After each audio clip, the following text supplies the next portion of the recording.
Welcome, everyone, to episode 14 of the Mid-Geek Crisis. My name is Joe, and my partner in crime, Pedro.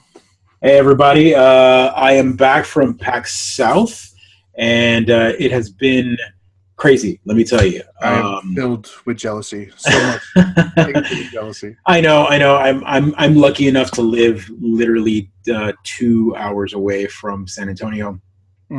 So going to a PAX South is pretty easy. PAX East, not so much anymore. I used to live 4.5 hours away from Boston, and so now I fly to Boston, and I will not miss Boston. So for sure, Boston will always happen, no matter what. Yeah, no, that's good. I gotta set up some sort of seed to make that trip down to the PAX South, as it looks fantastic. Yeah, it's all those PAXers in like cargo shorts and t-shirts because PAX East is usually so cold. Everyone's got on their hoodies and sweatshirts as they walk around. It's kind of funny watching everyone enjoy the hot weather down there, or warmer weather, I should say. Right. It's so because we got pounded by a snowstorm up here. Yeah, and it's funny you say that because we had cold weather on Sunday. Cold, like it was like 45, which isn't a big feeling. I get it. I was cold because I'm always cold now for some unparticular reason, but yeah, so people wearing hoodies and stuff and like just kind of bundling up, like, oh, it's never this cold. It's never this cold down here, what's going on? Absolutely. No, we had the big snowstorm this weekend, so something like 18 inches fell in 12 hours. It's insane how much snow we got in such a short amount of time. Wow, that's actually quite a bit. Yeah, I mean the city actually panicked for maybe an hour. For an hour. They're like, okay, we get it. They're like, oh wait, no, this happens every year. Why is this something we should worry about? Yeah, I saw the pictures of today. I think you had a good chunk of snow and whatnot in the Syracuse area. It was yeah. So you guys, because it like you get, I wouldn't mind the snow, and this is such a stupid thing because it's not, but like I wouldn't mind the snow if it wasn't so cold for the next 2 days. You know, like if it was like snow at 30 degrees, it'd be gray, or snowy even at 20 degrees. But when it's like snow and then it gets to 0, it's not very comfortable snow. It's too cold to play in it. And then the snow, it's hard. It packs. It's right. Not like it packs. The colder it gets, and if people aren't familiar with how snow works, is snow falls at 30 degrees, but then it gets colder, and then that nice, fluffy, beautiful snow you see on people are making angels in it. No, that doesn't happen. When it gets down to 20 degrees, 15 degrees, 0, that snow turns into a big hard layer of ice, and then more snow might land on top of it. You might get not fresh powder on it, but it's not easy to play in. It's just crunchy. It's not fun, and like you're all trapped inside because it's too cold to go out there, and you just And the plight of the snow plow that comes by and pushes all that wet slush back into your driveway. And then it freezes over and turns into That's just pain. Yeah, you have not lived, folks. If you have not sat there for an hour and a half in the snow while it's falling, but you having to clear your driveway, because if you don't do it, it'll harden up and then it's impossible to remove. You go out there and clear your driveway, and then 5 minutes later, after taking off your coat, you're like, I got it done. The plow comes by and pushes all the street snow right back up your driveway. You just want to murder all sorts of small. Just make sure you have enough food in the house 2 days before the snowstorm. Right. Would you like? You say, that's it. Although to be fair, the delivery guys in Syracuse are some magicians. Oh, they're pros. They're pros. All the delivery guys in my neighborhood know not to even try because I don't shovel my steps. I just open the garage. I'm like, come on in. I'll meet you at the garage door. Just don't try those steps up there. They know. That's awesome. Well, yeah. So PAX South for sure. But we'll talk about that in a second. I wanted to get through one story real quick before we get to the full PAX South thing. And this is a story, kind of a follow up a bit to a lot of the conversation that we've had previously here on the show. It's kind of a theme. It's a theme, and that's just because we're old and curmudgeon-y. And I feel like this is one of those that kind of fits in the repertoire of sorts. And that is, there's a story on Kotaku today and I'll read the title. It's the Master Chief Collection is what happens when a studio doesn't give up on a game. And I found this story kind of interesting because we talk a lot about how studios tend to abandon games, or they release these half-developed games. And that might have been exactly what Master Chief Collection was. It might have been a cash grab or hey, everyone's doing a remaster, let's release Master Chief Collection. So when it came out, and if you're not familiar with this, when it came out, you would pop it in, you play the games, and the single players were, some of them ran a little slower and, whatever. But the big draw to this was multiplayer. And it was multiplayer versions of Halo 3 and so on. Basically, the servers were back up for a lot of these older games, and you could play these remastered versions online. The online, everyone was super excited. This was the Nintendo Classic of Xbox beta of Xbox, right? Like everyone was thrilled about this because they could all of a sudden, everyone can now play Halo 3 and relive those like Halo 3 tournaments and Halo 3 moments. Yeah, the multiplayer of Halo 3 is kind of infamous, right? Like it has a lot of the gameplay mechanics that everyone loves. That it was, I personally think, the perfected Halo. Even though Halo 2 was also very popular, I think Halo 2 has its own. I can't even remember which versions of multiplayer it has. All I know is that this had a lot of multiplayer aspects to it that was fantastic. So it was this $49 game that had 5 games or 4 games, I think, for Halo 1, 2, 3, 4. I thought it had 5. I don't know if it had 5. No? 5 wasn't out yet. So 4. 4. So 1, 2, 3, 4, and 1 and 2 and 3 were all remastered. 4 was pretty much a direct, because 4 was the last on the 360. Either way, fantastic games, but they were broken. There was a lot of broken aspects to them. Waiting 30 minutes on gameplay servers to try to play the game. Just all sorts of badness. It left everyone very sour. So like the standard way we launch games now. Right. And we talk about that all the time. Well, if you read this article, you talk about how 343 Industries kind of, they inherited this series from Bungie, and in doing so, they were kind of given the keys to the castle. Halo is the Mario for Microsoft. Master Chief is that mascot. It's yeah, you're right. Yeah, so that's a good argument. And to screw it up like that kind of makes it look bad. So it almost felt like 343 took it personally.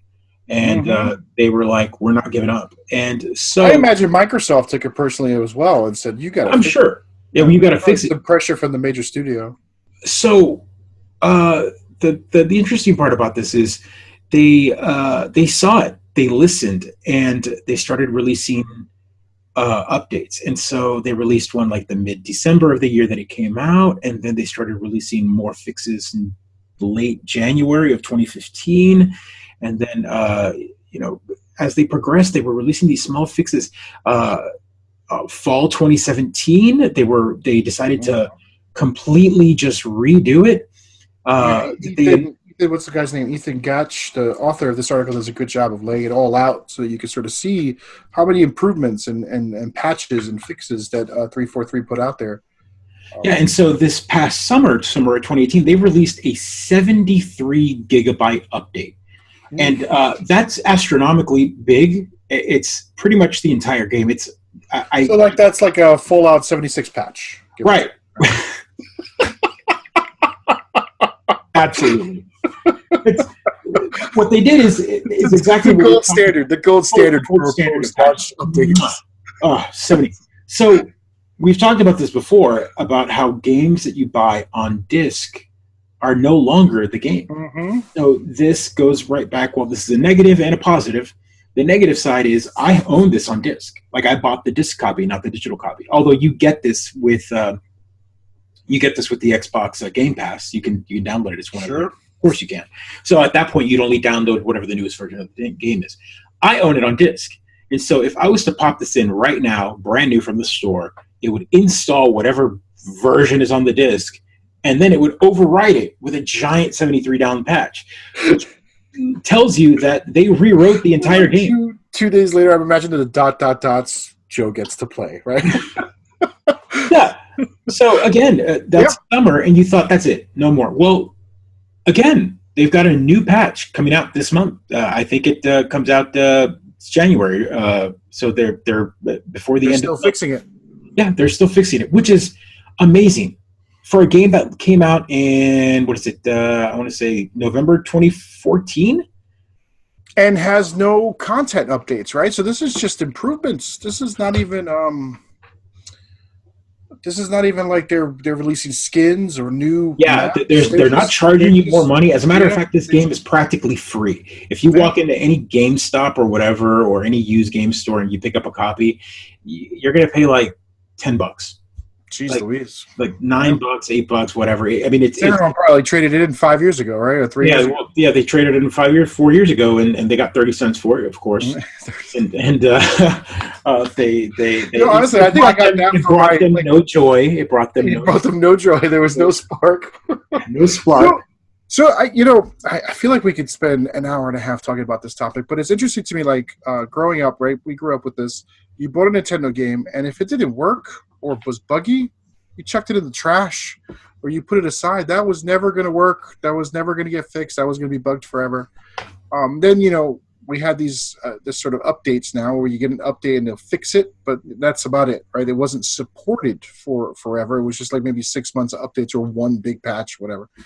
And now we have these games that sort of what's the word I want to use? I hate to use the word evolve because that's another game, but they kind of evolve and change. Like Division is an example of a game that you wouldn't recognize the current version of Division versus the one you launch the disc. Right. They talk about that in the article. They mentioned. I know they talk about Next as well, which was be like a good example of a game you wouldn't recognize. Yeah, they talk about Rainbow Six Siege. Again, another one that I think you've played before with our. I played it last weekend. It's such a fantastic game. We played it like once or twice. And it's still updated. Like they've been pushing updates. It's a game that came out really early on. They got their 4th year now coming up this year, and they're talking about releasing new characters and new maps and another big one, which you can't talk about at all if you when it comes down to this type of genre with games releasing and the developers fixing is No Man's Sky. Mm-hmm. Their next patch, right? Yeah. Well, that's the interesting one about this is a game that was it's infamous and famous and famous. First off, when it was released, or they released that first trailer for the Sony PlayStation, it was a console exclusive or temporary exclusive, whatever they call that now, timed exclusive on Sony, launching there first, and everyone was just in awe of what you could do. There was a lot of promises. What they were told that you could do, yeah. And then the game came out, and a lot of that couldn't happen. It was very flat. Everyone was like, "Where is everybody? Like, how can we?" You're telling me that we all land on different planets, but yet you tell me that we can see each other. And then there was a lot of like deflection of like, "Oh no, but everyone's on different instances of the server. It doesn't work that way." And yeah, it was just a mess. But I played the new update. It was great. Right, and they've taken that. They took that more time to devote to it. Sadly, yeah, this is one of those games that you can devote days, months, because it's the minutia. You can tell. I went 15 hours in hardcore mode. That's my record so far. 15 hours permadeath mode was great. Yeah, but again, I like that. I like the fact that these developers took it personally and in a like don't. This is my labor of love, and you're crapping all over the internet, memes and everything. And I don't appreciate that. We're gonna make sure that we continue this. We didn't move on to the next project. I wonder also if, like, in this day and age of Twitter's and the sort of consumer being able to do that, where they can provide that immediate feedback and hatred, and hold grudges forever, that studios almost have to go back and fix it. Like, you can't. If you release a game and it's garbage, you might not be forgiven for it. Like EA, their next 10 games can be 5-star, perfect, 100 out of 100, 10 out of 10. Amazing video games, and they're still going to have the reputation for putting out bad games. They're just never going to get out of that, right? So I wonder if, like, these studios that depend on their sort of anchor games, like No Man's Sky, they have to go back. They can't just, or 343, their reputation hinges on this Halo game. You can't put out crap games. Yeah, no. And I guess you can't leave crap games out there. You can put a crap game out, but you need to fix it. So with studios like EA, and I say studios EA because EA does have studios. They have Montreal, they've got a bunch of other ones, and they're we talk about EA as a developer, their development studios are things like DICE. They purchase DICE. The Madden team, whatever Madden or FIFA team, those are two big teams that create these yearly installments. Mm-hmm. But everyone else, it's people publish. Like BioWare does not belong to EA. Right, because EA is a distributor. EA is a distributor. BioWare is. They put all that pressure on them, I feel like. And BioWare, I think BioWare suffers from that pressure. And Activision put that pressure on. No, I want to say Bungie. Yeah, put that pressure on Bungie, and Destiny suffered for it. The theory goes. And again, we don't know where it's going to with that. But again, this is a topic we'll keep touching upon. If you follow us on this channel, we like to talk about this kind of stuff. It's the politics of the development that we tend to like to listen. The life cycle, right? It's interesting to me because like a lot of us are early adopters, and we'll buy a game day one, Fallout 76, and we won't enjoy it, and it'd be terrible. And the expectation now is that maybe we should all wait 6 months because then it'll be what it's supposed to be, or a year, and then it'll be what it's supposed to be.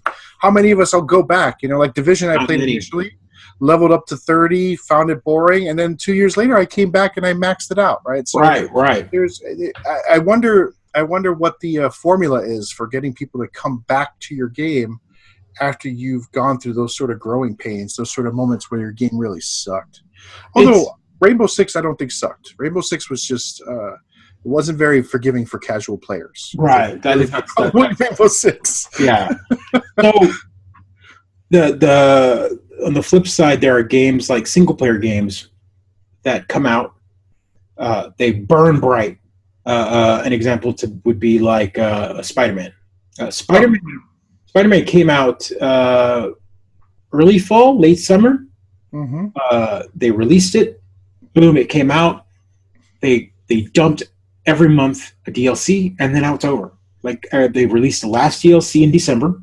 Oh wow, that was a quick cycle. Quick cycle. They're done, and people fly through that game. Like I know it's supposed to have lots of content, and like Locust. They don't. No one enjoys games like that anymore. They just move on to the next thing, and this is a game that's it's big long campaign story. They fly through the DLC. They're done. It goes on a shelf, or they trade it in, and it's a game. Those type of games. Now I'm not saying the Sony one, but another example of this is the Assassin's Creed games. They come out. They have a small cycle. People play them, and then they're done. And then they drop to like $20.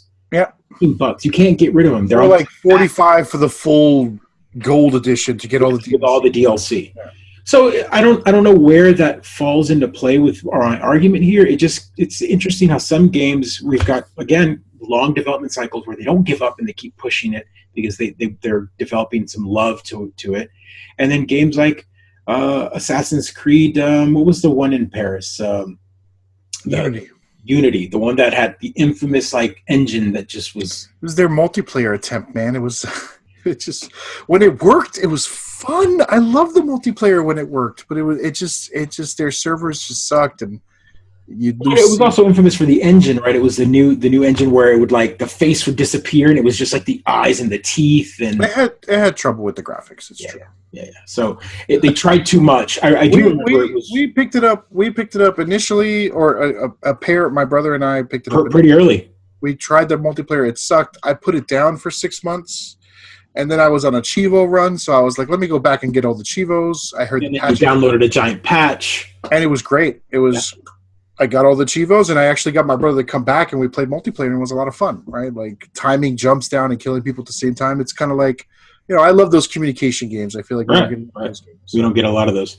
Mm-hmm. So we'll touch base again with this topic. It's kind of an ever bring up topic. This might be my favorite topic. So. Yeah, absolutely.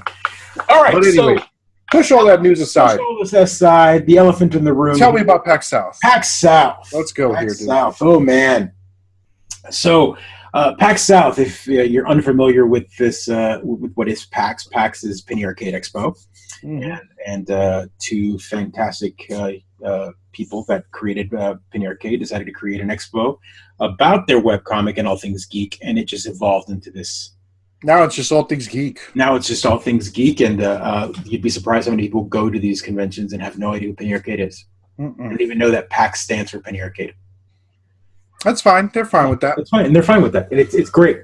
So let's start from the beginning, because I'm always curious as to how you do this, right? So you've got a pair of children and a family and an extended family, and you just disappear for 4 days. How do you how do you negotiate that, man? Because that's a big commitment, considering you're coming up in a couple weeks for East, right? Unless you're going to disappoint me, but please don't disappoint me. No, please don't say a couple weeks. My wallet hurts right now. Like, I mean, it's like 10 weeks away, man. You better start putting away money, right? End of March. End of March. Oh my god. End of March. It's already the end of January. Get only February and March.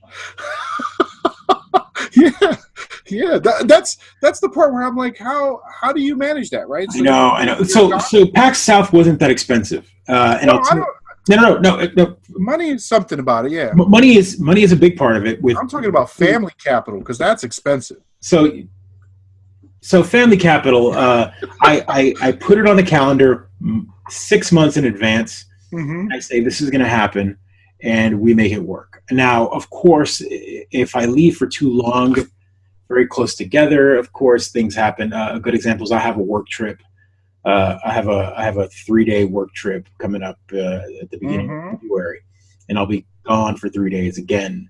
And so, so my wife is definitely like, "You're going to leave me alone again, aren't you?" And I'm like, "I'm sorry, it's for work. This one's a work one." And she's like, "But then you're going to go to PAX." And I'm like, "So yes, I have to. I pay for it in other ways." So I mean, if you're married and you know how that works, family capital is definitely something you have to pay back, and you pay it back by. You're paying it back all year, right? How about the boys though? Are they upset they don't get to go? Do they? So they don't understand yet, and it's not that I don't want to tell them. It's just if I took them, it would blow. You're like, this is like daddy time. Just pretend I'm in the toilet for 4 days, right? This is daddy time. Right. It is. I'm using it as that for now, but there will be a year. I show PAX East. I show her pictures of the cosplay and things like that, and she's like, "Oh my god!" Like, she's like really excited for that. But I don't think she just knows I'm gone, and then she gets pictures, and then that's that. Right? That's fun. That's fun. I don't think she even knows that she could potentially go. Right? Like, I carefully crop out all the kids that are at the event, so she doesn't ask. Because I think, I don't want to say the first few, but definitely last year there were people walking around with like babies strapped to their chests, and I saw lots of parents, 4 or 5 year olds, and I'm like, A, how do you manage that, and B, like, those kids must be run down by 4 or 5 o'clock, like, and then your day's over, right? You get the kid, right? So that's definitely one of the turnarounds. Is the moment you decide to bring or I decide to bring one of the boys. We got to coordinate that. We're not, one of us isn't going to bring a kid, the other one's going to not. Right, no, absolutely. But at the same time, it'll be one of those scenarios where I think, and I don't want to, again, your wife is probably not super interested in being at PAX. No. Right. And mine isn't either. So I think the only coordination would be, and hear me out, this would be the only plan I could see working, was you bring them, I bring my wife, you bring your wife. They get to have a wife date out and about, having fun in the day. We take the kids for the day, and then when it comes down to night nerd time, aka board games like we normally do, they take over, and by then they're already tired anyway, and they get to put them in bed, and then they can, I think this is the fundamental difference between you and I. This comes down to like bedrock foundation. You are like sunshine and optimistically believe that you can somehow work that out. And you might, like you and Courtney, you might get that. Here in the East, that shit's not gonna fly. I love my wife, but like seriously, she's gonna be like, "Oh, you're gonna spend all day playing with your kid, and then you're gonna have me babysit." That's what's gonna be. That's gonna be the whole day. You're gonna take me to Boston, that hellhole of a town. Oh no! She doesn't say that about Boston, does she? She loves Boston. She likes Boston fine. Yeah. I only mentioned that because their demonic team is once again in the gosh darn news. I'm so sick of hearing about them. I don't even watch football, and I'm just like, really? Anyway. It's like the eighth. It's like the eighth Freddy Krueger movie. It's you know what it is? By that. This must be what all the other baseball fans feel like when I talk about the Yankees. Now that I think about it, this horror. I don't even watch football, and I have this. Get it? Like, you get it? I get it now. I get it.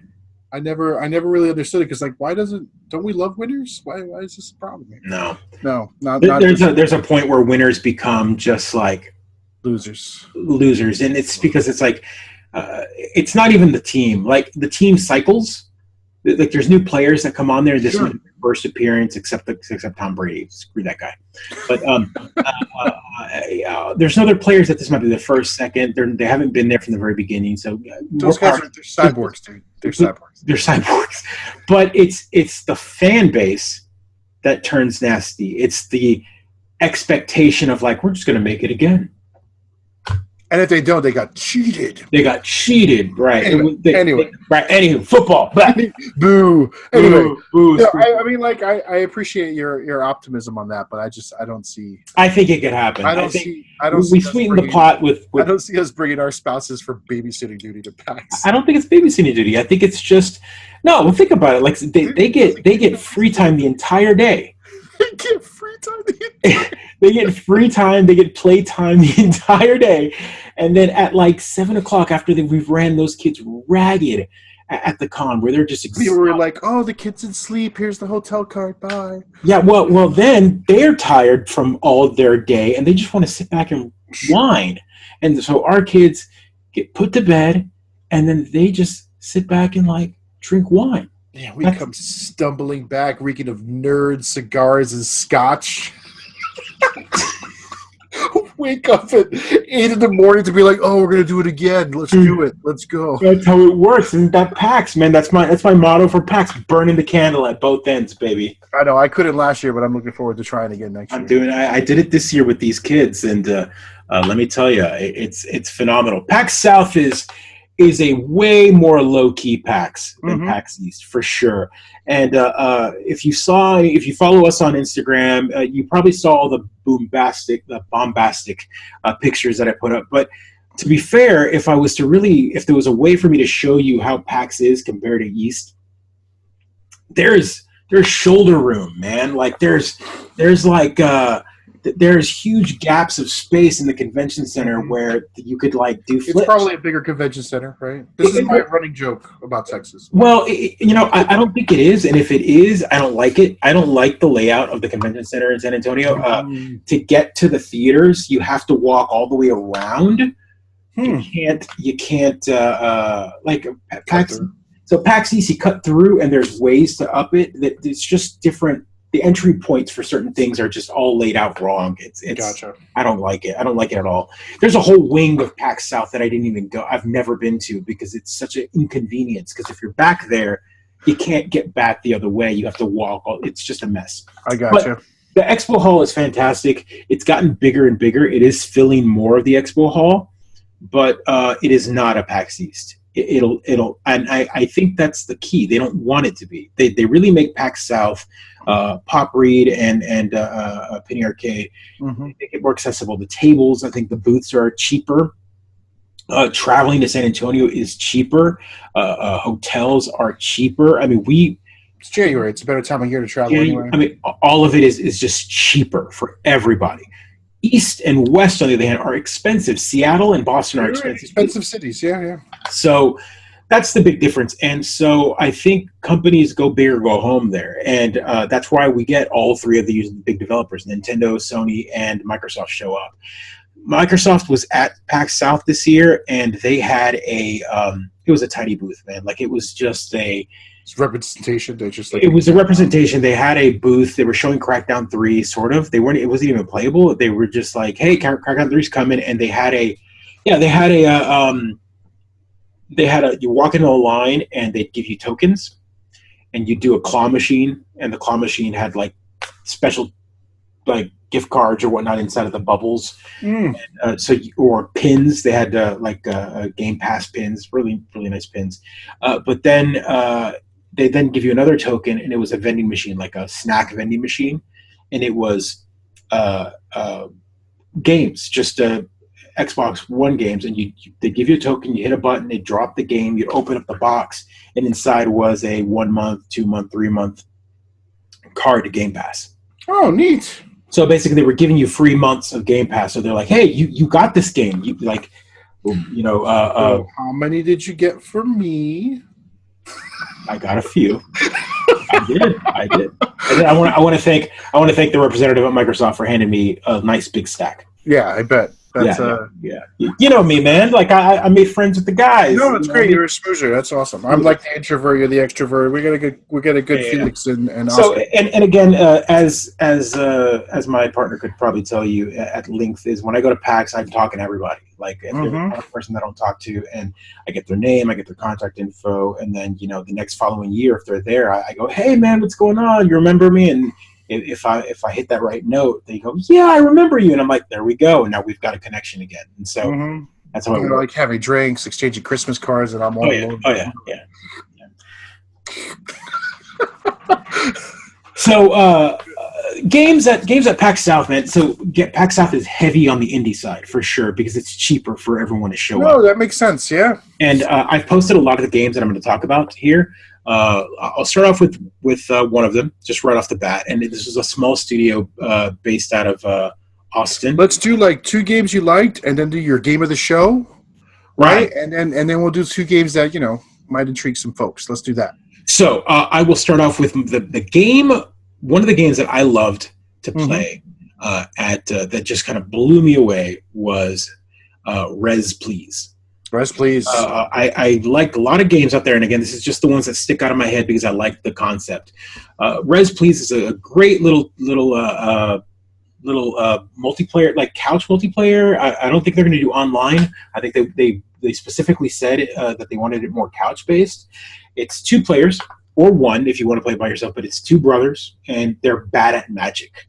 They're like students at a wizard school, and the game starts off. They're running late. They were out drinking, as wizards do, and they're running late. And they can't get in trouble again, so they find a way to sneak in. And when they sneak in, of course, they're like, "Oh, you guys are late again."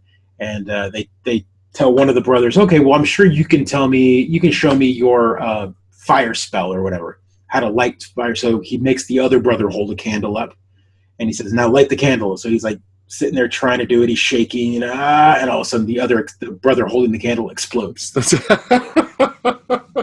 So then you freak out and you pass out. Then you wake up and you're in the nurse's office because it's kind of like a school. And the nurse is like, "Oh no, you're fine." He's like, "Oh, I had a dream that blew up my brother." And the brother comes out and is like, "You did. You killed me." They're like, "What? Then why are you here?" And so the story goes that the nurse or the school has these resurrection scrolls that are very powerful, and they only belong on campus, so you can't keep them, but they're meant for students so that when spells go awry, they can mishaps. Well, at that very moment, of course, the school gets invaded, and you get captured and thrown into like a deep well. And you take a shit ton of resurrection scrolls with them. Well, the scroll's infinite. Once you have it in your possession. Ah, perfect. And so that's the mechanic. The mechanic is you've got 2 brothers, and you've got to work your way through dungeons and whatever else as you're gaining experience to learn magic. But all the spells they learn are completely wrong. So a good example is they get one spell that turns them into a stone golem. But in reality, since they don't know it very well and they're really bad at magic, they just turn into a rock. They're just a rock. Like, and I imagine the other brother has to pick up the rock and use it as stuff. Right. Yeah. And of course the big mechanic is death. And so there are parts in the demo that are just absolutely hilarious. Is you'll get to a point, you walk in, and if you're playing single player, you're controlling one, and then you switch back and bring the other one with you. So they're both there, and you're like, you jump and you can't get it. You're like, you can jump off kind of a push off the wall kind of thing, the normal platform mechanic, but you can't get high enough. There's no double jump. There's just a row of spikes. So what do? You take one of them and you run, leap as far as you can, and just die. The other one jumps off of it. The other one jumps on your body as a platform, jumps off of it, and then once you get to a safe spot, you res, and then the res animation is really cool. You start off as bones, and then like muscle shows up, and then your eyes, and then it's just really quick, but it's fantastic, really cute, really funny. A little I dark. like the idea of couch play because then, R can play with me on the couch and she can play one brother and I can play the other, and we can have this sort of really frustrating moments of me being like, no, don't do that. But I'm sure she will have a blast. Oh, yeah. Dying over and over again because that's what she loves to do in these games. Absolutely. So I will post a link to some gameplay, maybe their Twitter account. I'll find their developer. And the running theme on this is a lot of these developers are small. Like these guys are literally two brothers, and when I talked to them, they were telling me that they developed this game because it reminds them of their childhood when they were always fighting over stuff, and it's just the perfect game to make. Back when they were at wizarding school and had to res each other. That's right. That's right. Don't tell mom. Don't tell mom. Don't tell mom. So yes, Rez, please, and that's REZPLZ. And again, go look up some gameplay demos. There's probably a bunch of new videos from PAX South that are out there. So I'm looking forward to it. Maybe we'll get a copy and get to play it. Nice. So that was definitely one of my favorite games of the con, just because it was just a fun mechanic. Another one, and there's so many I could talk to, but like you said, you told me to pick two, and I'm going to pick two video games. And the other one is it's Devolver. From Devolver. Devolver Digital, their games. Devolver Digital, fantastic game. That will be the trailer or the gameplay demo is out now. But the game's coming out February next week, I think, and February 7th or something like that is what I see. And it's Ape Out. And Ape Out. Oh, such a beautiful game. I was watching a demo when you sent it to me, and it looks like a lot of fun. It looks like one of those thrill-a-minute games where you're just pounding. So go ahead, tell us about it. So it's a isometric top-down view, and the game is very music-driven. Graphics similar to Monaco, if you played that game. Monaco, or maybe even as little Super Hot.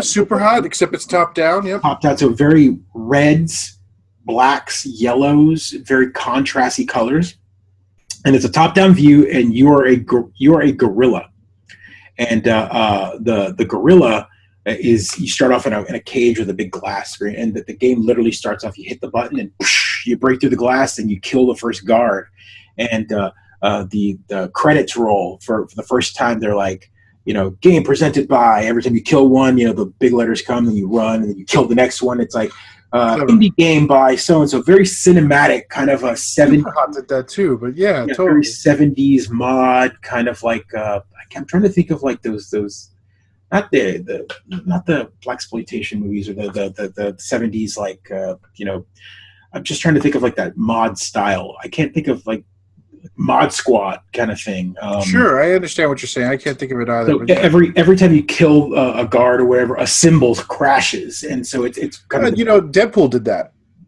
Oh, did they? The intro credits, Deadpool. He's got that big scene on the highway where he's beating people up and shooting people, and they're playing that weird. I don't remember what song they're playing, but things are spinning, so it has that moment as well. Yeah, exactly. So they got it so that the music is running with the game, and it's just kind of this jazzy beat in the background, and then you kill a guard. It's like you hear the crash of the cymbals.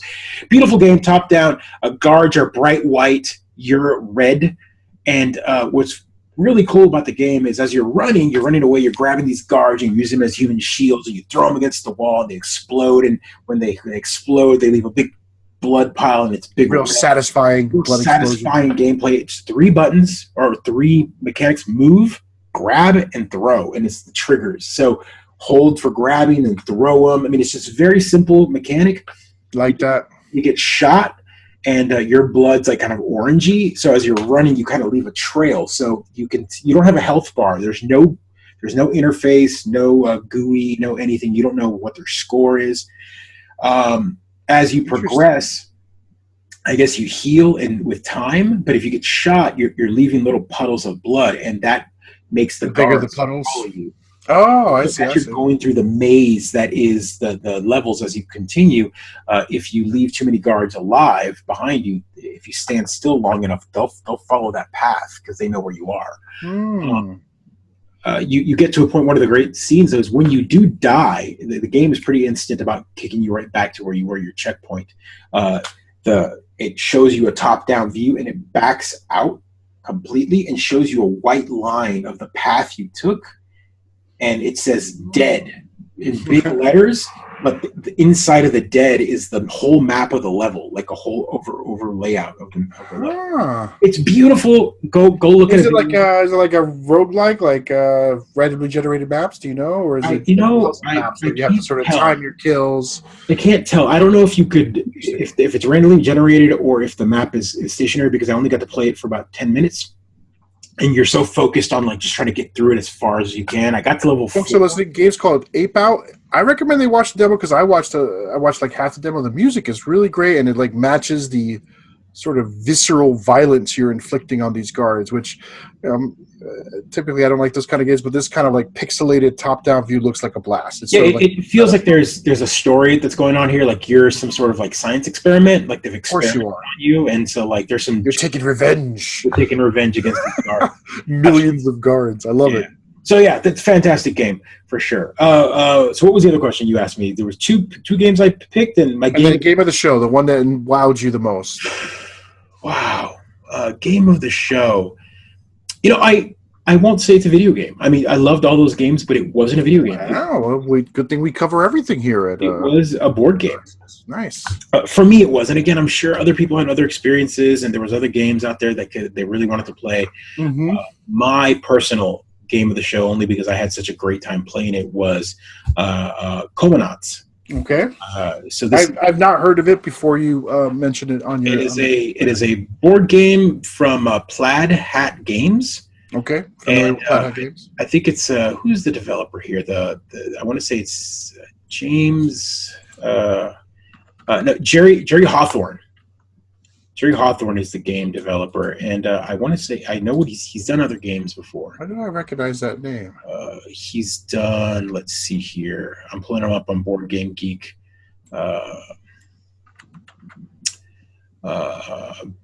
Battleship Galaxies, Dungeon Nation, Heroescape expansion packs. Okay. Yeah, just not a lot of big names. Mice and Mystics. Mice and Mystics. That's it. That's the one I know him from. Oh, okay. Mice and Mystics is a cooperative game where you play mice with swords. It's like a fantasy game where you're mice versus like lizards or roaches and things like that. Okay. It's a really neat cooperative game. Very small run, but super. I would describe it as super duper hard. Like you really have to optimize and play as a team to get through it. But good, solid game. So to explain Comanauts, it's hard to explain it. I'll just read the synopsis on the page here. It's just because it's easier for that because it's so convoluted. Dr. Martin Strobel was going to save the world with his Mobius ring device, but a lab accident has left him in a coma. Now a minuscule black hole is forming, threatening to tear the Earth apart. Oh no! Brave Comanauts must enter the irradiated dream world of Dr. Strobel's mind, solve the mysteries that keep the doctor locked in his nightmarish coma, defeat the inner demons lurking there. Only by waking Dr. Strobel can the world find the salvation it so desperately needs. That's fascinating. So the game layout is really cool. It's a book. So it's a book, and the board of the game is the pages. So it's a book, it's about this big, and when you flip the page will show like a layout, and it shows you where the characters start. And on the page, on the other page are the instructions on how to run that part of the scenario. It's kind of choose your own adventure in a way. You start the game off with a specific, again, they ran the game and you start off at a specific page. Sure. I'm trying to think of games similar to that. I feel like I've played games like that. Your character, so we played with 4 players. Mm-hmm. You start off with your character sheet, and you have 3 characters, 2 face down and 1 face up. Mm-hmm. And you are playing avatars of Dr. Martin's childhood / life. You could be a kid. It's like Inception. You're in his head. You're in his head, and you're embodying these characters. And each character you play has different stats. Like, this particular character comes from his childhood. This particular character might be a cowboy from an old Western he watched growing up. I think I saw other characters like a Native American. There was just random characters, of TV shows. Maybe a cop he knew when he was growing up, kind of thing. So you're playing all these different characters, and what's interesting is there are different worlds, basically different scenes And that's how you're traveling. You're traveling through these different memories / worlds to find clues to defeat this, to get to the right world, to fight the inner demon. And that inner demon is... So what's the clue mechanics? Now I'm curious. So you start off in the page, right? And there are dice in a bag.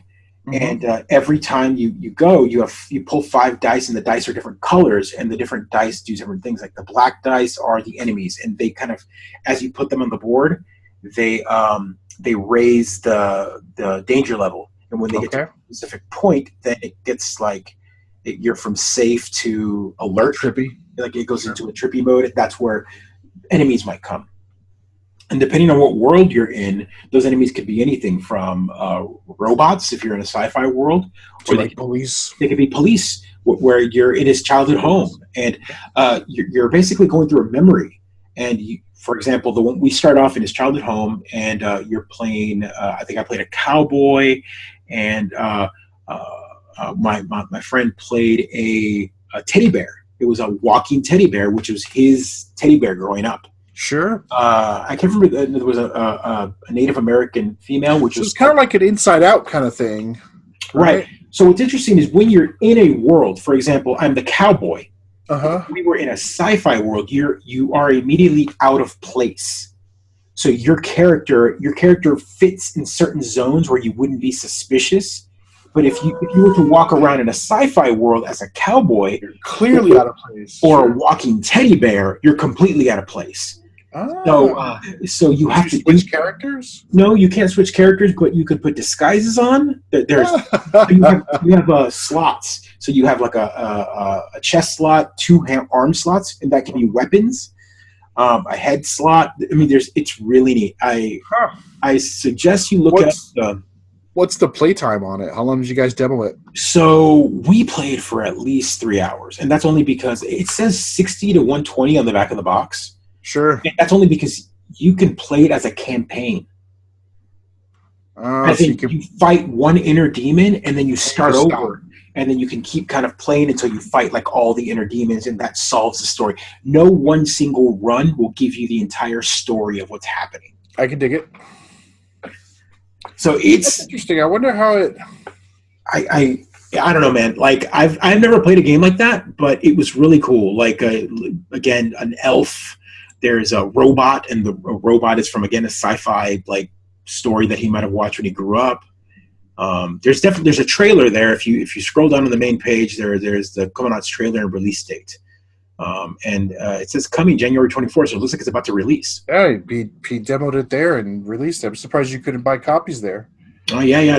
You could, not that I know of. I don't think you could buy one. And if you could, I didn't see anyone else playing. Pretty cool. I like it because it's. I dig a good co-op game. And what's the max? 4 players? Probably, I think so. 4 players. 4. Yeah. It's 4 players, but again, each player plays. So the death or the end game consistency, or the scenario here is if one player loses all 3 of the characters, the party dies. Makes sense. So you only get 3 HP per character, and the enemies only hit for 1, and most villains only have 1, unless it's a bigger villain, which is like a big demon. And so we ran through a whole campaign and fought an inner demon. Did you stop the black hole? So that's what's interesting is at the end of the story, at the end of that particular death of that particular... No spoilers. It gives you a kind of a clue, and it tells you to... if you are playing this in campaign mode, they give you little stickers. Mark it as you solved this particular campaign, and then go back to a specific page and start over at a specific point in the story. So it's like it's got a little legacy play to it. Then right. So that was what I enjoyed about the game. Is it's literally a choose your own adventure book. As you go through progress, it tells you turn to page 96. Section. Let's talk about this for a minute, right? Because I forget, my buddy Safe was talking about some game this might have been one of the games he wanted to play, but when Dead of Winter is a game I'm thinking of, at what point do we stop calling these kind of board games and start accepting the fact that they're actually role-playing games, right? So it's interesting to me, this game has a story, campaign mode, characters that you play, right? It's got everything that's a role-playing game has. It's well designed because it's co-op. It doesn't have the DM or the game master. But it's still we're still calling it a board game. I mean, like it's like if I had someone who wasn't like I don't want to do role playing games, I might put this on the table to sort of be like, yeah, you do, Yeah. you do, buddy. Like don't pretend. Yeah, so that was something that I was interested about when he told me that it was, when the person running the game told me that it was kind of you can kind of continue playing it.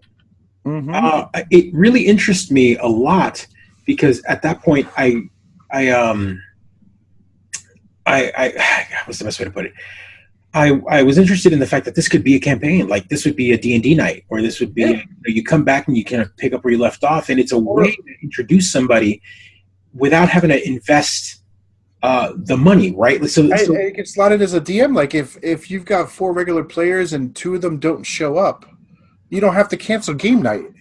Right. Because it gives the DM a night off. Everyone can sit down. We can still sort of scratch that role-playing game itch without the sort of investment required to play a long-term role-playing game. Right. So no one player plays a character because they play a character, but they play 3 different characters, and they're not role-playing that character unless you want to, of course. Of course, people are going to do that. Yeah. And what's interesting is the person that played the little bear. He was very. He had like a ray gun, and so it's like he's walking around like you're the most vicious little bear ever. But at the same time, one of the cool aspects of the game is there's one die in the bag. It's a clear blue one, and that one brings out what's called the inner child. So every board has the inner child marker, and that basically a ghost or whatever of the child comes out, and that unlocks a memory or a clue or something. And you have to soothe the inner child with specific stats to get him to like, hey, trust me, we're trying to help you, as opposed to like running away. So the bear had a bigger connection with him, or there's items like if you didn't have the bear out on the game field in the home level where you were like in his childhood home, when you walk in, the description says as you walk in the door, the smell of warm cookies wafts in the air, and one of the items that you can find while searching is warm cookies, and then you can hold on to those and use them later. So like if you want kids, that's kind of cool. I like that a lot. I could dig it. Might have to put it on the old wish list for board games. So yeah, again, I mean, me, I love co-op games. I love that. Like I like PvP and all that, and playing against somebody. But when it comes to like a group setting, playing with other friends and kind of like trying to get through like a story, which is why I really love Ghostbusters, Teenage Mutant Turtles. And I also like what's the other one that we play, the hero one, the multiverse. Sentinels of the Multiverse. I love playing that one because everyone picks their hero and you're working together as a team to take down a villain. Captain has said, you're going to make me bring that to PAX, aren't you? So that was something else that I was trying to send you a message. There's a sequel. What? There's an episode 2 to The Captain is Dead. Oh, I know. I think they actually went up to episode 3 somewhere in there. So Lockdown is the name of the episode. It's so. One of them is like they get stuck in an asteroid field, and then so it's a completely different board. Like I think they crash on an alien planet. Might be Lockdown is the last one I think. For Captain is Dead. Yeah, I think. I don't know. I had no idea. I read some stuff online that the expansions, and this is where I get to put on my nerd. The expansions are not compatible with the base set that I have because the cards aren't the same. Right, it's its own game. Yeah, so I didn't pick it up. So it looks like Lockdown has got 3.5 stars on, and that's episode 2, and I think that episode 3 is Adrift. Oh, that's it. Adrift. And we're not. I'm not breaking topic here, folks. Captain is Dead. PAX South. PAX South. It's a game that definitely I've loved playing. The Captain is Dead, the first one. So, and it's a game that we play at PAX every year. I love it too, and I'd be afraid. So, like, at this point with this game, right? If you've never played Captain is Dead, it's a fantastic co-op game. It's it's a pandemic. It's all these co-op games mechanisms where you got cars and things like that. All the roles are different. There's a lot on the board to take in for someone who's never played before, right? And now I've got all of you you all know how to play the game, so really it just takes like a 5-minute refresher. You guys remember everything, and then we could play. Whereas not like the 35-minute explanation of what this does and what that does and how this interacts. I hate to buy an expansion to it or a new version because then we'd have to explain it all again, right? Which seems kind of crazy, but like for me, it's such a traditional game. I bring it every year. I'm wondering how the mechanics work. If the mechanics still stay the same, it looks the same. It looks like the 7 players. Instead of being on the ship, you're actually locked up on the ship. So you're trying to probably break through security or probably different actions, right? But I imagine I don't know. It might be one of those games that we pick up and we play just as a. We play at PAX and check it out. Maybe I buy it because I love it. Maybe, yeah. Although it's going to be hard because I know you've got that Kickstarter version of the game, and that Kickstarter. I love that version. It's so beat up. The boxes, the cards have the PAX East grease on them. It's so good. Yeah. The well-loved game for sure. game. The figures are the little what are the meeps or what? The meeples. They're like plastic meeples. It's plastic meeples. And they're not the clear cutout ones that now come on the new one, which are fun. They're nice in their own right, but because they got the sticker art, right? They got the art of each of the characters as a sticker. Right. Mine are all like color coded. Whatever. Mine looks like a playtest copy. It's so ridiculous. Yeah, right. It does. The meeples are like weirdly off color. They're like pick up the yellow one and it's kind of orange. Our helpful assistant Adam keeps asking me to put it on the table whenever I have a board game night, and I'm like, oh, I'd love to, Adam, but no one knows how to play it. Like, I don't want to. I have a couple people who come to my board game nights, and they're like I'm slowly introducing them to more and more complicated games, and they're really enthusiastic and they're great. But they came with they were like, oh, board game night, we're gonna play Taboo, and I'm like, it's not that kind of board game night. For sure. So, we've been playing simpler and simpler games or more and more complicated games every time they come over, and we're not quite at the point that I can explain Captain is Dead without their eyes kind of glazing over. So, That's the tough part about board games, right? Board game geeks, we've learned to play certain type of games and we know the mechanics, and so we can pick them up pretty quickly. We know what's a Euro style, and we know what's you play Seven Wonders. Okay, you can kind of play all of these because Pandemic, that style gameplay. Boom, you can kind of pick up all these other ones. But someone that plays Monopoly, the best of board games, or even if someone made them play Ticket to Ride, that's got some mechanisms, but doesn't really. It doesn't really close enough to it, which is it's a crossover game. It's definitely it's a crossover game. You go to Ticket to Ride, Small World. We talked about this before. The fact that you could pick up Ticket to Ride at Target still kind of blows my mind. I never even knew that game existed. Or another one that I didn't even know existed until you played it was Colt Express. That one is starting to show up at places too. Oh, it's so good! It's a good game. Yeah. Well, that's the one that I busted out last time for our 6-player game night, right? It's a fantastic. Yeah. Again, and I like games that have 6 players because sometimes you're in a group with 6 people. Three couples is 6 people. I feel like we talked about this last week, right? Where you have 6 people when you want to play a 4-player game. That's the way it works. Right. That's the way it always works. That's the way it always works. Or you have 4 people when you have the 6-player game, and you're like, exactly. I invited 8. How do I only have 4? Right. Right. But yeah. So speaking of board games, this weekend we had was my friend's idea, a 5-year-old board game play date.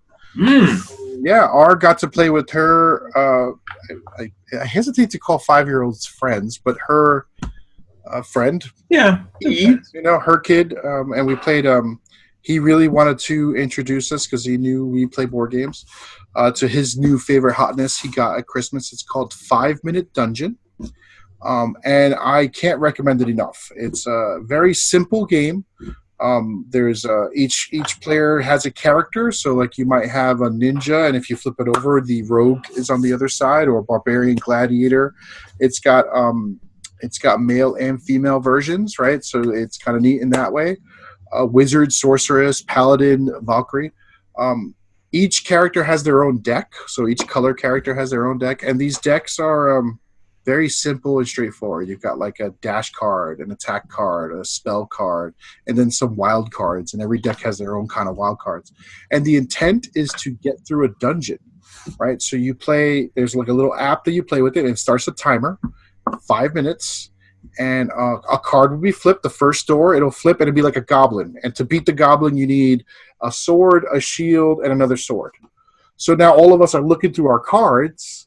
Oh, I have a sword, and another one's going, I have a shield, and the other one's going, I have a sword, and you throw them all down, and then you wipe it off. The trick is that if you're not talking to each other, I might throw a sword. We might all throw swords, and we only need one, right? Because you're trying to go as fast as you can. You wind up using those resources. You wind up overkilling, right? But you still need a shield. I see what you're saying. So the app keeps the time running. Yep. You have to work cooperatively as a group to blow through 30 or 40 different encounters with your cards. And then you get to the final boss where you need to make sure you've saved some of your better cards to get there, because when your deck runs out, your deck runs out. You're done. And each of them have sort of a game-breaking ability. You can discard 3 cards. But again, every time you use one of your resources, you're not going to have reshuffling your deck. You don't reshuffle. That's part of the problem. There's no reshuffling. So once you get to the deck, you're done. At least that's the way I played it. I didn't verify the rules. It was a lot of fun. It was interesting to watch. The reaction and interaction between these two gamers at 5 years old. The boy was definitely a huge fan of the game, very passionate about it, knew everything about it, and could not wait to sort of how do I want to say it? Sort of expose or show off their knowledge, and right. You know, we all do it, right? So he was sort of listing cards, talking about which one's the best. He was very possessive of the wizard. He didn't want to let anybody else play the wizard because he loves the wizard because it's got the best ability, right? Even though, you know, depending on what you're playing. While initially she was intrigued and she was excited to play, I think she was, I don't want to say scared off. Intimidated. Intimidated is too strong, but I think she was definitely, she wanted to watch for a little while to sort of see if she could get it. And I think she could. I mean, she's played harder games. This is a very simple game. But I think the sort of the passionate nature of the 5-year-old boy may have got her not to play, because later she did play, right? She played with this kid the whole day, and they played a different board game together. So it wasn't that she didn't want to play board games.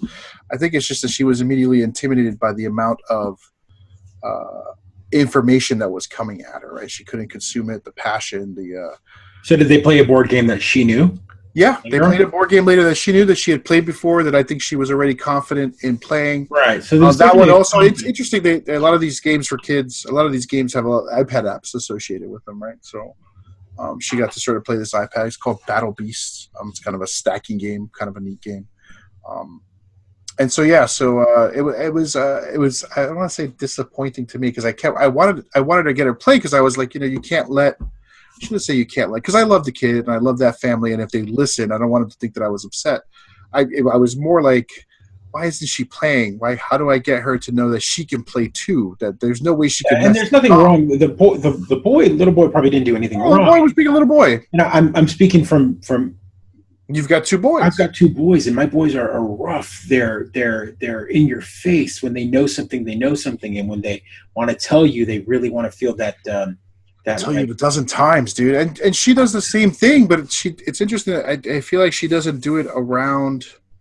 I don't want to put that division of like boys versus girls. No. I'm talking specifically about my kid. I'm not saying that girls. But there's definitely like there is that stereotype's not the word I'm looking for. There is that like thought process that girls might be more meek or more secluded towards it, but. And again, your individual. I mean, I think they're taught to be that way, right? So, right. You know, they're taught to be that way, and even though we want to be more open, definitely, boys get away with being louder for longer, right? They might eventually tell the boys to calm down, but they're allowed to be louder for longer, right? Right. And I think that's one of the interesting things about this interaction, right?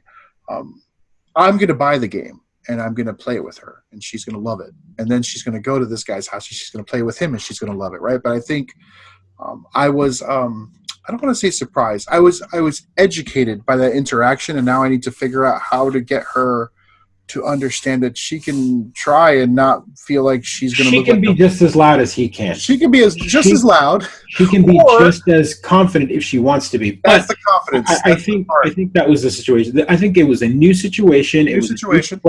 New player. Like you've never played a game with this individual, and she immediately saw that he was very like, boom, like right up front, and she was like, whoa, hold on, let me step back. I've never played with someone like you.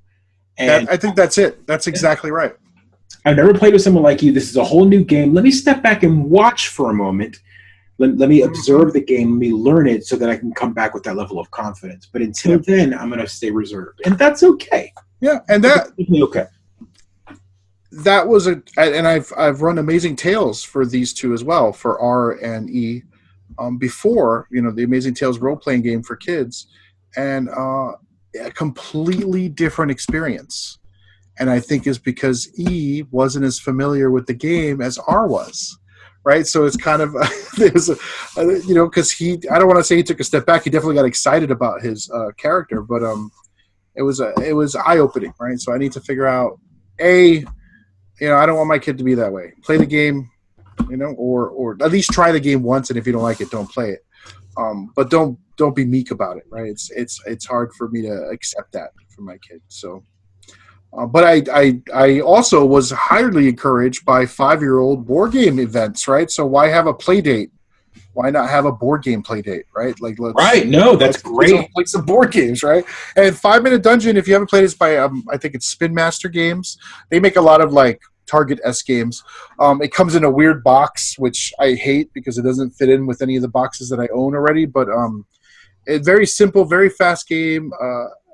What I love most about it is that literally there's a 5-minute timer, and if you beat that monster, you could stop, because they have 7 monsters and you have to beat them all to get to the final boss. So if you beat the first monster, you can stop, and then if you want, you could play that monster again, or you could start over and try to go through all the monsters in 45 minutes if you want. You bring something up that's interesting. It's a new generation. I really like to talk about this very often, how we've evolved the way games work, and how we're trying, again, that's the entire real purpose of this podcast, is we like to talk about our kids and how we're getting older, and the time frame of the window of time that we get to play games is very small and minute. You were just talking about games, and how these quick games like 5 Minute Dungeon is meant for, it's almost targeted towards kids. Yep. I think so. I mean, it's all pictures. There's not that much reading. A lot of the jokes are for the parents, right? Our good friend Galen, who makes the intro music for our show, Heretofore, check them out. They're great. Heretofore, he talks about Scythe quite often. That is a game and a half, yeah. So that's a big game. But did you know, and I don't know if you knew this or not, there is a kid version of Scythe. There is. It's on my list. It's called My Little Scythe. And I saw it at PAX, and I was intrigued by it. And I was like, oh my God, there's a kid version of it. And that's exactly it. They've dumbed down is not the right word. They've really distilled it. They distilled it and made it just beautiful artwork. It's My Little Scythe, and all the artwork is very bubbly and cute, considering how Scythe looks. And it's it looks real fun. Good little figures to it, real bright and colorful. It's got the hex map, just like Scythe. I mean, it just looks good. And again, it's inspired by the best-selling Scythe game. So it's again, I think they're doing this a lot. It's almost like, and I know this is kind of a silly thing to compare, but Monopoly was never a hard game for kids, but there's definitely curmudgeonly old, no one cares about Boardwalk. Well, why? And they've now made newer versions, Millennium Edition, New Age, whatever. But right, Fortnite Edition, whatever. But I remember growing up, and they had a version of it called Monopoly Junior, and you had a little car, and it was like a carnival. And it was the same mechanic, but it was like a carnival, and you'd have to buy, you bought the popcorn stand, and you bought this. All right. It was a very different. It's them trying to get the new generation. The new generation, and I think all games, if you want to target kids and you want kids to play more role-playing games, there's nothing wrong with deep, dark, hard mechanics. But if you want them to get into those, you got to have some sort of stepping stone. And I'm not. And there's many games like that. But if there's different genres of games, we talked about this before pre-show. We're talking about how there's there's the dice style game, there's the card game like Dominion, there's a Euro style, there's the resource collecting. There's the one that brings them all together into one giant game. But right. There's the one that brings all the elements, and you've got 17 different types of keys, from tokens to Scythe is one of those games. Scythe is one of those games, and having a kid version of it allows them to learn all of those other games, but at the same time make it accessible to kids. It also provides a sacrificial copy, because I think if I got Scythe, I would want to dig into those little pieces and break them all. God bless her. She wouldn't mean to, but she would lose them.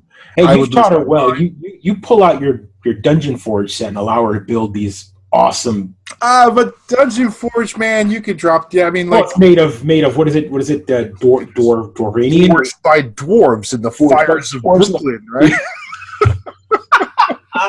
Fires of Brooklyn. I like that. So yeah, I see the little Taiwanese. I'll plug Dover Forge all day long, but I let my 3-year-old play with it. Right, I took away all the small pieces and all the little magnets and things like that. But I mean, those you've held them. I've coveted them. You've coveted them for sure. They're pretty. But yeah, so again, board gaming. We talk a lot about that on here, and I'm gonna make a loop right cut because he talked. Bring it home. I did play one board game, and the only reason I played it really was because they were giving away a pin. I'm a big pin, and we're going to talk about that next episode. Next week. Let's do it. Next week for sure. I'm a big pin trader at PAX and acquisitions at PAX South Part 2 next week. Yeah, Part 2 for sure, because we're almost out of time, or we're right at time. One pin that they were giving away was the Shiva pin, which is the tiger from The Walking Dead. Sure. I had to run through the demo for their new card game, and I played it, and I enjoyed it a lot. Really fast, quick game, and it was easily accessible. I sat down. Walking Dead card game. Mm-hmm. It's I don't know what it's based off. It's Skybound Games. It's coming out with it. Let me pull up the full. Skybound Games. What else is Skybound Games for? Why do I recognize that name? They do Super Fight. Oh, okay. They do a lot of the bar games. Yeah, a lot of the bar games. But I'm trying to pull up the. That came out more disparaging than I'd like to admit to. But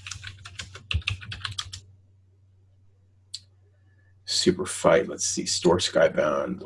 Something to Fear. It's called The Walking Dead. Something to Fear, and it's got a 4.5-star rating on Board Game Geek. Nice. It's a 20 to 40-minute gameplay. There's multiple rounds. It's pretty neat. Do you play a survivor trying to survive as long as possible? No. So the way it works, I guess maybe I don't think you take a role of any specific avatar. What you're doing, it's a collecting game. It's a deck collecting game. So all right.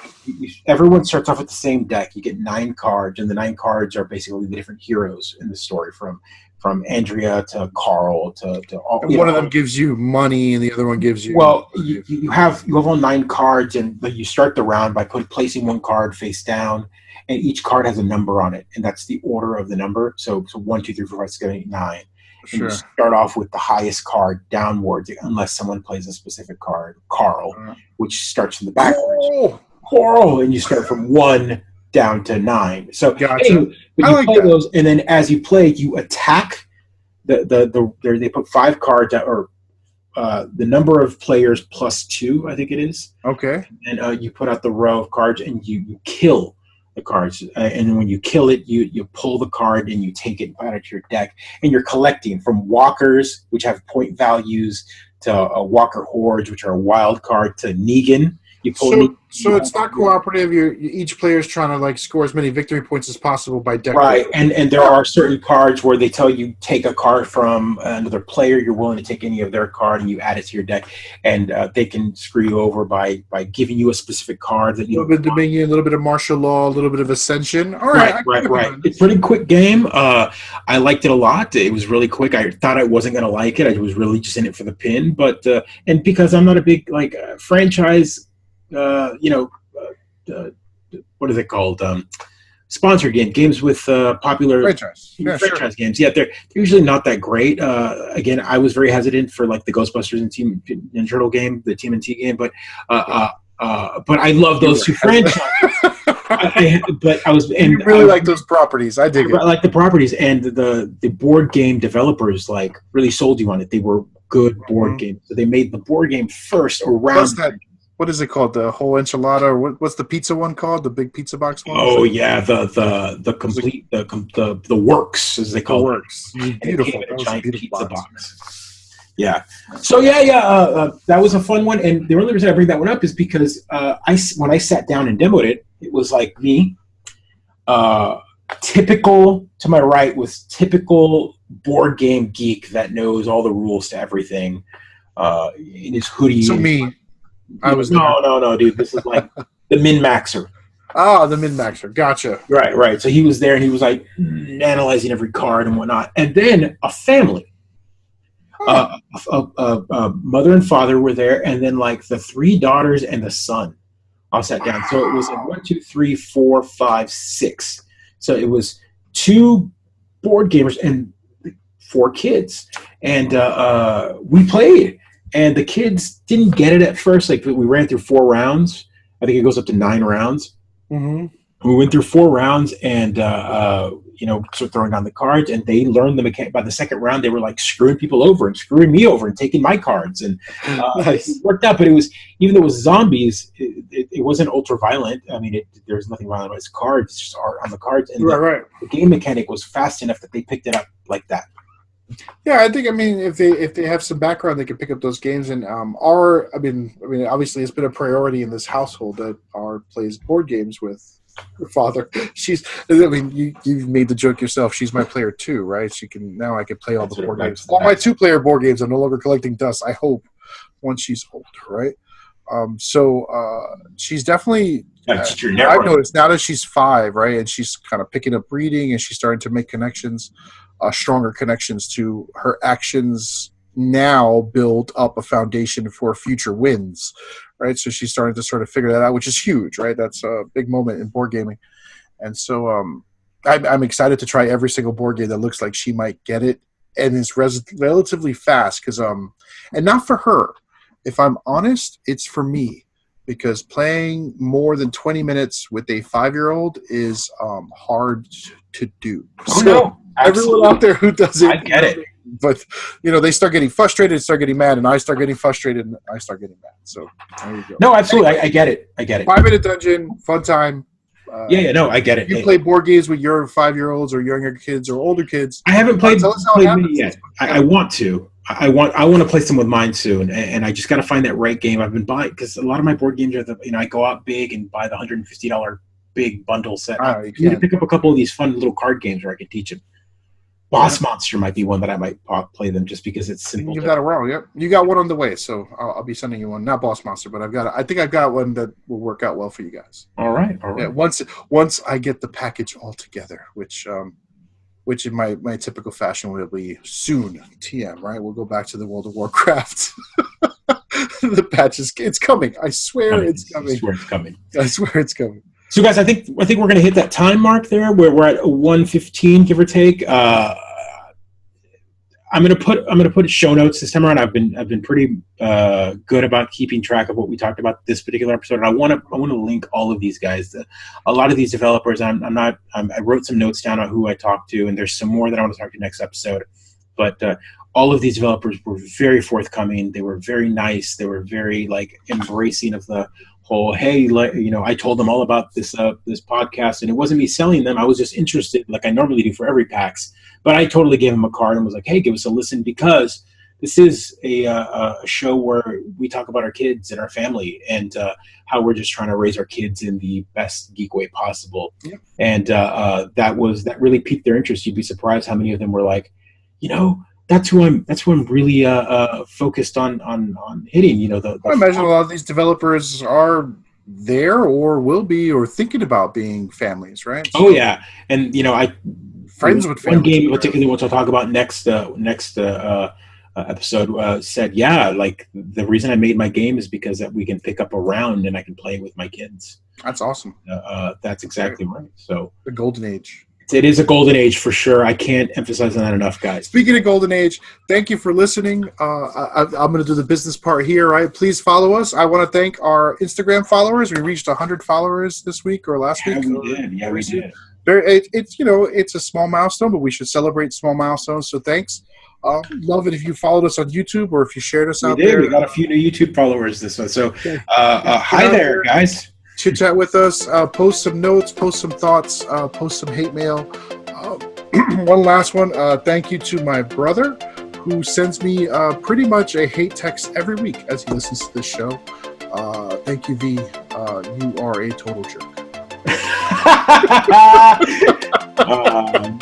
I love you, V. We do. Watch out for those fire extinguishers. That's right. All right, guys. Episode 14 is it's a wrap. Have a good one, guys. Thanks.